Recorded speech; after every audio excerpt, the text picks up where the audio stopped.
Welcome to Nivas news. మా channel మీకు నచ్చినట్లయితే లైక్ చేయండి, షేర్ చేయండి, కమెంట్ చేయండి. మర్చిపోకుండా బెల్ సింబల్ని క్లిక్ చేయండి.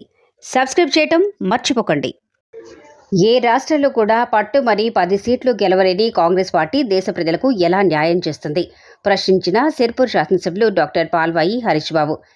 ఆదిలాబాద్ పట్టణంలోని గాయత్రి గార్డెన్స్లో శనివారం రాత్రి ఆదిలాబాద్ పార్లమెంట్ సెగ్మెంట్ పరిధిలోని 5 అసెంబ్లీ నియోజకవర్గాలకు సంబంధించిన బూత్ అధ్యక్షుల సమావేశాన్ని నిర్వహించడం జరిగింది. ఆదిలాబాద్ నివాస్ న్యూస్. ఈ సమావేశంలో పాల్గొన్న సిర్పూర్ శాసనసభ్యులు డాక్టర్ పాల్వాయి హరీష్ బాబు మాట్లాడుతూ దేశంలో ఏ రాష్ట్రంలో కూడా పట్టుమని 10 సీట్లు కూడా సాధించలేని కాంగ్రెస్ పార్టీ ప్రజలకు ఏ విధంగా న్యాయం చేస్తుందని ప్రశ్నించారు. తెలంగాణ రాష్ట్రంలో రేవంత్ రెడ్డి ప్రభుత్వంపై తీవ్ర వ్యతిరేకత మొదలైందని, అలాగే కేంద్రంలో ఉన్న మోదీ ప్రభుత్వంపై అసంచలనమైన విశ్వాసం ప్రజలకు ఉన్నదని, కార్యకర్తలు సైనికుల్లాగా పనిచేసి భారతీయ జనతా పార్టీ అభ్యర్థి గోడం నాగేష్ని భారీ మెజార్టీతో గెలిపించుకోవాలని కోరారు. ఈ కార్యక్రమంలో భాగంగా భాజపా సీనియర్ నాయకులు మురళీధర్ రావు, ఎమ్మెల్యేలు ఏలేటి మహేశ్వర్ రెడ్డి, రామారావు పటేల్, పాయల్ శంకర్, భాజపా పార్లమెంట్ అభ్యర్థి గోడం నాగేష్ మరియు వివిధ జిల్లాల అధ్యక్షులు, బూత్ స్థాయి అధ్యక్షులు తదితరులు పాల్గొన్నారు. ప్రస్తావించే ప్రయత్నం చేస్తాం. కాంగ్రెస్ అభ్యర్థి గురించి మనం పక్కన పెడితే కాంగ్రెస్ పార్టీ దేశవ్యాప్తంగా సగం లోక్సభ సీట్లలో కూడా పోటీ చేస్తలేదు. 255 వాటి లెక్క. ఇంకో 20 సీట్లు వాళ్ళకి అలయన్స్ పార్ట్నర్స్ ఇస్తే 280 సీట్లలో పోటీ చేస్తుందేమో. సగం సీట్లలో కూడా పోటీ చేయలేని పార్టీ ఇవాళ జాతీయ స్థాయిలో నాయకత్వం ఎట్లా వహిస్తుంది, అధికారానికి ఎట్లా వస్తుంది, ప్రజలకి ఏం న్యాయం చేస్తుంది ఒకసారి ఆలోచన చేయండి. ఏ రాష్ట్రంలో కూడా డబుల్ డిజిట్ అంటే పట్టుమని 10 సీట్లు వచ్చే పరిస్థితి లేదు కాంగ్రెస్ పార్టీకి. ఈవెన్ కేరళలో కానివ్వండి, కర్ణాటక కానివ్వండి, మిగతా ఏ రాష్ట్రం తీసుకున్నా, మహారాష్ట్ర కానివ్వండి, పట్టుమని 10 సీట్లు ఒక రాష్ట్రంలో వచ్చే పరిస్థితి. మరి అటువంటి దయనీయమైన పరిస్థితిలో ఉన్న పార్టీకి మనకి ఇక్కడ ఓటేసి 47 సీట్లు ఉన్న పార్టీకి ఇంకో ఎన్ని సీట్లు వచ్చినా కానీ 50-55 సీట్లు వస్తాయి. ఒకవేళ వాళ్ళ పెరిగితే, తెలంగాణ రాష్ట్రం నుంచి పెరిగితే, ఇంకో 10 సీట్లు పెరిగితే ఏం లాభం ఒకసారి ఆలోచన చేయండి. కాబట్టి అటువంటి కుంగి కృషించిపోయి అంతర్ధానం అయిపోయే పార్టీకి మనం ఓటేసి మన ఓటును వృధా చేసుకోవడం దండగా. ఆలోచన చేయండి మిత్రులారా. కొత్తగా తుక్కుగూడ మీటింగ్ పెట్టి రాహుల్ గాంధీ గారు న్యాయపత్రం అని రిలీజ్ చేస్తారు. న్యాయపత్రం 5 గ్యారెంటీలు. ఇక్కడ 6 గ్యారెంటీలు రేవంత్ రెడ్డి ప్రభుత్వం అమలు చేసిందా లేదా అని ఒకసారి మీరు ఆలోచించండి. మహిళా మనులు మీరు ఇక్కడ ఉన్నారు. మీరు ఈ విషయాన్ని జనబాహుల్యంలోకి తీసుకువెళ్ళడానికి మిమ్మల్ని మించిన సాధనమే లేదు. మీరు ఆలోచన చేయండి. కేవలం ఉచిత బస్సు ప్రయాణం తప్పించి మిగతా ఏ గ్యారెంటీలో వాళ్ళకు చెప్పుకోవడానికి ఏమి లేదు. ఆ ఉచిత బస్సు ప్రయాణం కూడా చూడండి. మీరు ఆర్టీసీకి బకాయిలు ఇవ్వకుండా యాజమాన్యాన్ని ఇబ్బంది పెడితే వాళ్ళ జీతాలు ఇవ్వలేని పరిస్థితి. అది ఎప్పుడు ఉంటుందో ఎప్పుడు అయిపోతుందో తెలియదు. గృహజ్యోతి పథకం అని చెప్పి 200 యూనిట్లు అని చెప్పారు, అమలు చేస్తారా? ఇప్పుడు ఎలక్షన్ కమిషన్ అన్నాడు అడ్డం వచ్చిందని. మరి 4-5 నెలలు 128వ రోజు వాళ్ళ కాంగ్రెస్ పార్టీ అధికారంలో వచ్చి రోజులకు లెక్కల పడి తన పడే కాంగ్రెస్ పార్టీ రోజులు కూడా దగ్గర పడ్డాయి. మీరు ఎలక్షన్ కానీ బంపర్ మెజారిటీ ఇవ్వండి. ఆ రోజు కాంగ్రెస్ ను లేకపోతే రేవంత్ రెడ్డి ప్రభుత్వాన్ని దించడానికి మనం ప్రయత్నం చేయాల్సిన అవసరం లేదు. అక్కడ ఉన్న ఖమ్మం బ్యాచ్, నల్గొండ బ్యాచ్ వాళ్ళే చూసుకుంటారు. ఎలక్షన్ జూన్ 4 కదా ఎలక్షన్ కౌంటింగ్. ఆ రోజు సాయంత్రం మనం ప్రెస్ మీట్లు పెట్టాల్సిన అవసరం లేదు. ఇదే నల్లగొండ ఖమ్మం బ్యాచ్ లీడర్, కాంగ్రెస్ లీడర్లే ప్రెస్ మీట్లు పెడతారు. ఎవరిని ఎక్కియాలి, ఎవరిని దించాలి, దించుడు వాళ్ళకి సాధ్యమైంది. కాబట్టి ఆలోచన చేయండి మిత్రులారా. అందరూ అనుకుంటారా లేదు 4 నెలల ఇవాళ మేము ఎమ్మెల్యేలో ఉంటే మేము అరగంట ఉంటే 20 నిమిషాలు కరెంట్ పోయింది. అది మెయిన్ కలెక్టరేట్ చౌరస్తాకు సంబంధించిన మెయిన్ సెంటర్ లోనే కరెంట్ లేదు. కాంగ్రెస్ వచ్చింది, కరువు కాటకాలు తెచ్చింది అనేది అందరికీ అర్థమవుతుంది. ఎందుకంటే కాళేశ్వరంను పూర్తిగా చూపించే ప్రయత్నంలో వారి నీటి యాజమాన్య పద్ధతులు పూర్తిగా విఫలమైనవి. ఎల్లంపల్లి దగ్గర నీళ్లు లేవు, ఎల్లంపల్లి రిజర్వాయర్లు నీళ్లు లేవు. సంగారెడ్డి జిల్లా గోరక్షక్ ప్రముఖ మూడా ప్రశాంత్ బీజేపీ ఎంపీ అభ్యర్థి బీబీ పాటిల్ ఆధ్వర్యంలో భారీ చేరికలు. జహీరాబాద్ నివాస్ న్యూస్.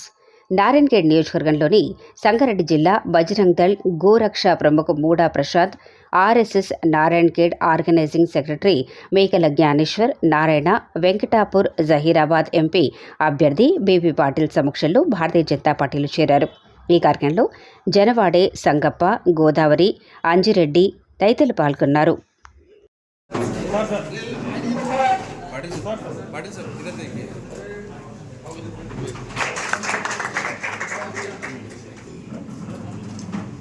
भारत माता की जय, भारत माता की जय। कमलम गुर्तुके कमलम गुर्तुके पार्टी जिंदाबाद बीजेपी जिंदाबाद जय श्री राम जय श्री राम. జహీరాబాద్ పట్టణంలో విస్తృతంగా తనిఖీలు. జహీరాబాద్ నివాస్ న్యూస్. సంగారెడ్డి జిల్లా జహీరాబాద్ నియోజకవర్గం పట్టణంలో శనివారం సాయంత్రం పోలీసులు విస్తృతంగా తనిఖీ చేపట్టారు. లోక్సభ ఎన్నికలు సమీపిస్తున్న తరుణంలో ఎలాంటి అవాంఛనీయ సంఘటనలు మరియు ఎలాంటి అక్రమ రవాణా జరగకుండా ముందస్తు జాగ్రత్తగా పోలీసులు ప్రతి వాహనాన్ని తనిఖీ చేస్తున్నారు. ఇందులో స్థానిక ఎస్ఐతో పాటు పోలీసులు పాల్గొన్నారు.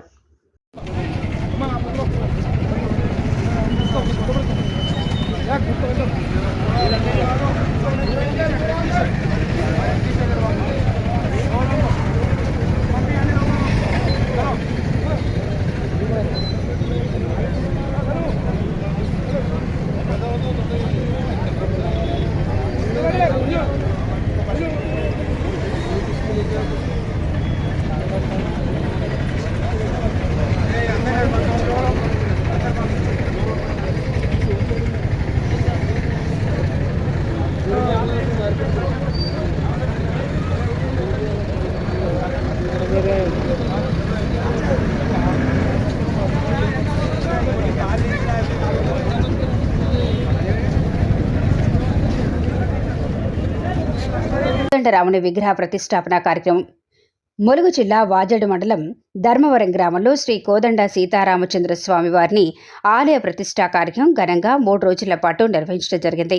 కార్యక్రమంలో చివరి రోజు శనివారం ఉదయం 8:31 ధ్వజస్తంభ ప్రతిష్టాపన అనంతరం విగ్రహ ప్రతిష్టా కార్యక్రమం వేద పండితుల మంత్రోచ్చారణలతో జరిపించడం జరిగింది. కార్యక్రమంలో భాగంగా అధిక సంఖ్యలో పాల్గొని భక్తులు ధర్మవరం సీతారామచంద్ర స్వామి వారిని దర్శించుకున్నారు. అనంతరం అన్నదాన కార్యక్రమం ఏర్పాటు చేయడం జరిగింది. ఈ యొక్క కార్యక్రమాన్ని పేరూరు ఎస్ఐ గొర్ల రమేష్ దంపతులు హాజరై ప్రారంభించారు. స్వామివారి అన్నప్రసాదాన్ని స్వీకరించారు.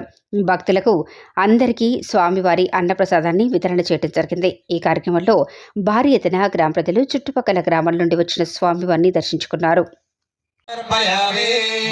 అక్షంతలు తీసుకొని పట్టుకోండి. ఓం అభివస్త్ర సోదరాన్ దృశాపదేన సుదుగా పూయమానః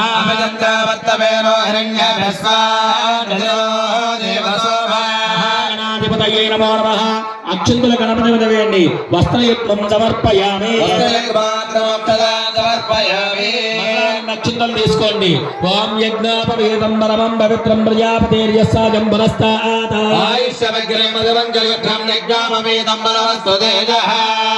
అక్షంతలు మళ్ళా గణపతి మీద వేయండి. యజ్ఞోపవేదం ధారయామి. ఆ తర్వాత గణపతి స్వామి వారి మీద కొంచెం గంధము, పసుపు, కుంకుమ చల్లండి.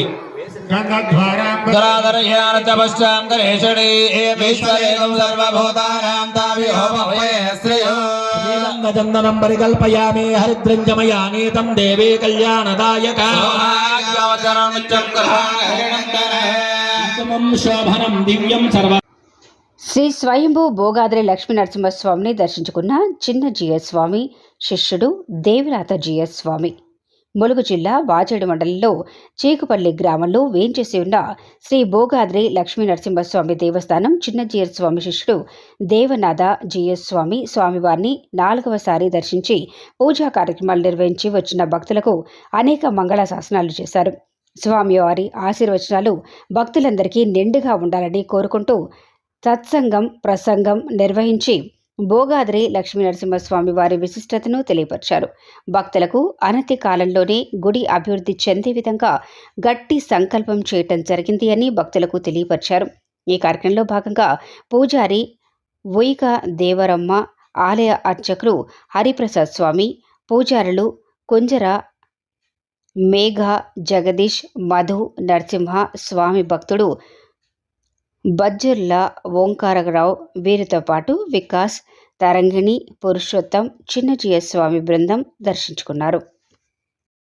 తన మేనమామ గారైనటువంటి సుమాలి అని ఒక ఆయన ఉంటాడు. ఆయన పంపించాడు బలిచక్రవర్తికి సమాచారం చెప్పయ్యా, రావణాసుడు బలపరాక్రమం కలిగిన వాడు, నీకు కలిగినటువంటి ఈ చెరను తొలగించేవాడు వచ్చాడని చెప్పు, నీ కులంలో ఈ కాలంలో ఉన్నవాడని చెప్పుమన్నారు. సరే వెళ్ళాడు. వెళితే ఆ బయట కాపలా ఆయన ఒక ఆయన ఉన్నాడు. ఆయనే మనకు అందంగా శంఖచక్రాలు ధరించి లేడు, భీకర ఆకారం కలిగి ఉన్నాడు. వెంటనే భయపడి వెనక్కి వచ్చాడు. రావణ, కాపలా కాసేవాడు ఒకడు ఉన్నాడయ్యా, భవనం లోపలికి వెళ్ళడానికి వీల్లేదు, చూస్తేనే భయం కలిగేట్టుగా ఉన్నాడు, చాలే మనం వెనక్కి వెళ్ళిపోదాము అన్నాడు వాళ్ళ మామగారు సేనాపతి అయినటువంటి సుమాలి. రావణాసుడు అన్నాడు, పర్వాలేదు నేనే వెళతాను అన్నాడు. బయలుదేరాడు. నిజంగాని కాపలా వాడిని చూసేసరికి రావణాసుడు కూడా భయం కలిగింది. వెంటనే ఆ పక్క నుంచి మెల్లమెల్లగా ఆయన కంట పడకుండా లోపలికి వెళ్ళిపోయాడు. వెళ్ళిపోయి బలిచక్రవర్తికి పరిచయం చేసుకున్నాడు. నేను ఫలానా, నా పేరు రావణ బ్రహ్మ, నాకు దశకంఠుడని పేరు, 10 తలలు 20 బాహువులు కలిగిన వాణ్ణి, కైలాస పర్వతాన్ని ఎత్తిన వాణ్ణి, అది కూడా శివుడు పార్వతి ప్రమథగణాలు అందరూ ఉండగా ఆ పర్వతాన్ని పెకిలించి ఎత్తిన వాణ్ణి, నా బలం ఇది అని తన పరాక్రమాన్ని బలాన్ని పరిచయం చేసుకొని, సరే ఎందుకు వచ్చావయ్యా అడిగాడు బలి. అంటే నిన్ను విష్ణు చెర నుంచి తప్పించడానికి వచ్చాను. అంటే నీకు అది సాధ్యమవుతుందా అని అడిగాడు బలి చక్రవర్తి. అంటే నా అంత గొప్పవాడు లేడు, నాకంటే బలం కలిగిన వాడు లేడు, నువ్వు నన్ను గుర్తించడం లేదు, నా పరాక్రమం ఎంత గొప్పది, కైలాసాన్ని ఎత్తిన వాడిని ఇలా చెప్పుకున్నాడు. అంటే సరేనయ్యా, నీ పరాక్రమం నాకేం తెలుసు, నేను చూడలేదు కదా, సరే నీ పరాక్రమం నిరూపించుకోగలిగితే నేను నిన్ను విశ్వసిస్తాను. అగో ఎదురుగా మైదానంలో ఒక మెరుస్తున్నటువంటి ఒక వస్తువు ఉంది కదా, అదో పెద్ద పర్వతంలా ఉంది, దాన్ని నువ్వు ఎత్తగలిగితే నేను నిన్ను విశ్వసిస్తాను. ఓ సింతే, నా కైలాసాన్ని ఎత్తిన వాడిని దీన్ని ఎత్తలేనా అని బయలుదేరి ఒక చిటికన వేలుతో ప్రయత్నం చేశాడు, కదలలేదు. ఓ చేయి పెట్టాడు, కదలలేదు. 2 చేతులు పెట్టాడు, కదలలేడు. 20 చేతులు పెట్టాడు, కదలలేదు. 10 తలలు దాని కిందికి పెట్టి ఎత్తాలని ప్రయత్నం చేశాడు, కదలలేదు. ఏం చేసినా కదలలేదు. రావణాసుడికి ఆయాసం తప్ప ఆవేశం తప్ప దాన్ని కదిలించలేకపోయాడు. వెంటనే మళ్ళీ వెనక్కి వచ్చాడు బలి దగ్గరికి. అయ్యా అదేంటిది, అంత బరువు ఉంది ఎందుకు, కైలాసాన్ని ఎత్తినవాడిని, నేను దాన్ని ఎందుకు ఎత్తలేకపోతున్నా. సరే కూర్చోవయ్యా, నీకు అసలు రహస్యం ఏంటో చెప్తాను. సరే చెప్పమన్నాడు రావణాసుడు. అదేంటో తెలుసునా, బలి చక్రవర్తి గారు నాన్నగారు విరోచనుడు అని ఆయనకి పేరు. మా నాన్నగారు విరోచనుడు, వాళ్ళ నాన్నగారు ప్రహ్లాదుడు, వాళ్ళ నాన్నగారు హిరణ్య కశిపుడు. కనుక హిరణ్యకశిపుడు ధరించేటువంటి అనేక ఆభరణాలలో అది ఆయన చెవికుండే ఒక పోగు, చెవికుండే ఒక చిన్న పోగు అది. కానీ ఆయన ఎన్ని ఆభరణాలు ధరిస్తాడు, కిరీటం ఉంటుంది, చేతిలో కడియాలు ఉంటాయి, గాజులు ఉంటాయి, కాళ్లకు పట్టీలు ఉంటాయి, నడుముకు వడ్డానం ఉంటుంది, మెడలో హారాలు ఉంటాయి.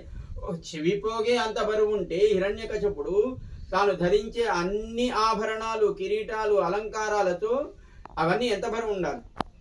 వాటన్నిటిని కూడా మోయగలిగే బలం కలిగిన వాడు మా ముత్తాత గారు హిరణ్యకశిపుడు. అలాంటి హిరణ్యకశిపుణ్ణి అవలీలగా ఎత్తి ఒడిలో పడుకోబెట్టుకొని తన గోళ్లతో చంపి లోకాన్ని కాచిన వాడు నువ్వు ఎదిరించడానికి సిద్ధపడినటువంటి హరి, ఆయనే నృసింహుడు. కనుక నువ్వు నిజంగా నన్ను రక్షించాలి, ఏదో నన్ను ఆయన చెర నుంచి విడిపించాలంటే అలాంటి వాడిని నువ్వు ఎదిరించాల్సి వస్తుంది సుమా చెప్పాడు బలి చక్రవర్తి. ఓహో సరే మళ్ళీ నేను కలుస్తానన్నాడు. మెల్లగా వెంటనే బయలుదేరాడు. నీకు నిజంగా ఆయనతో యుద్ధం చేయాలనుకుంటే బయట కాపలాగా ఉన్నాడు చూడు, ఆయనే హరి, వెళ్ళి యుద్ధం చేయమన్నాడు బలి చక్రవర్తి. వెంటనే బయటకు వస్తూ మళ్ళీ ఎలా వచ్చాడో అలాగే మెల్లగా పక్క నుంచి పోతూ ఉంటే వెళ్ళేటప్పుడు చూశాడు, కానీ ఏం మాట్లాడలేదు. పోనీలే లోపలికి వెళ్ళి విషయం తెలుసుకుంటాడు కదా అని వచ్చేటప్పుడు పిలిచాడు. ఏం రావణ, ద్వంద్వ యుద్ధం చేద్దామా? ద్వంద్వ యుద్ధం అంటే ఒకరు ఇద్దరే ఉంటారు. 10 మంది అందాక చెప్పినట్టుగా 100 మంది రావడం అలా కాదు. ద్వంద్వ యుద్ధం అంటే ఇద్దరే. కనుక ద్వంద్వ యుద్ధం చేద్దామంటే నువ్వు నేను యుద్ధం చేద్దామా అని అడిగాడు. వెంటనే అయ్యా నేను లంకాపట్టణం వదిలి సుమారు 1 సంవత్సర కాలం అయిపోయింది, మరి అక్కడ రాజకార్యాలు ఏమైపోయాయో ఏమో, మళ్ళీ నేను వెళ్ళకపోతే మొత్తం అంత రాజ్యం అతలాకుతలం అయిపోతే నేను వెంటనే బయలుదేరి వెళ్ళిపోవాలి, రాజకార్యం నాకు అంత గొప్ప ఎమర్జెన్సీ ఉంది అని పరిగెత్తి పారిపోయాడు రావణాసుడు భగవంతుని ఎదిరించలేక. అది నృసింహస్వామికి ఉండేటువంటి గొప్పతనం. ఒక చిన్న పోగును ఎత్తలేకపోయిన రావణాసుడు అలాంటివి ఎన్నో ఆభరణాలు ధరించి ఉండేటువంటి బలాఢ్యుడైన హిరణ్యకశిపుని ఎత్తి ఒడిలో పడుకోబెట్టుకొని వక్షస్థలాన్ని చీల్చి చంపినవాడు ఆయనే విష్ణువు. నృసింహ రూపంలో ఉన్న ఆయనే విష్ణువు రాముడి రూపంలో ఉన్న తిరిగి అదే రాముడి చేతిలో మరణించాడు రావణాసురుడు. అలాంటి ఒక అద్భుతమైనటువంటి లోకానికి ఇలా ఒక రూపం ఉంటుంది అని తెలియని రూపాన్ని ధరించినటువంటి మహానుభావుడు శ్రీమన్నారాయణుడు. ఆ రూపమే నృసింహ రూపం. ఆ రూపం మళ్ళీ ఇక్కడ భోగాద్రి అనే క్షేత్రంగాను లేదా గుగత అనే స్థానంగాను తన స్థానంగా చేసుకొని ఆయన ఇక్కడికి వచ్చే వాళ్ళందరినీ కూడా చక్కగా రక్షిస్తూ వాళ్ళని భక్తి మార్గం వైపు నడిపిస్తూ ఒక అందమైనటువంటి రూపాన్ని ధరించి లక్ష్మీ నారసింహుడిగా ఇక్కడ తాను కొలువై ఉన్నాడు అని మనమంతా విశ్వసిస్తున్నాం.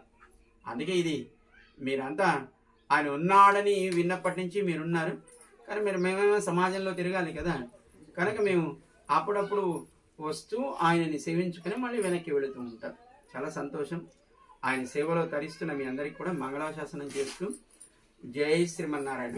త్వరలోనే ఆయన వైభవం మరింత మరింత తానే పెంచుకునేట్టుగా ఈ ప్రాంతాన్ని తన ప్రాంతంగా తన అధీనంగా ఆయన దీన్ని చక్కగా వృద్ధి చెందించుగాక అని దీని ఒక అందమైనటువంటి క్షేత్రంగా ఆయనే సంకల్పం చేయుగాక అని ఆయన ప్రార్థన చేస్తూ జై శ్రీమన్నారాయణ.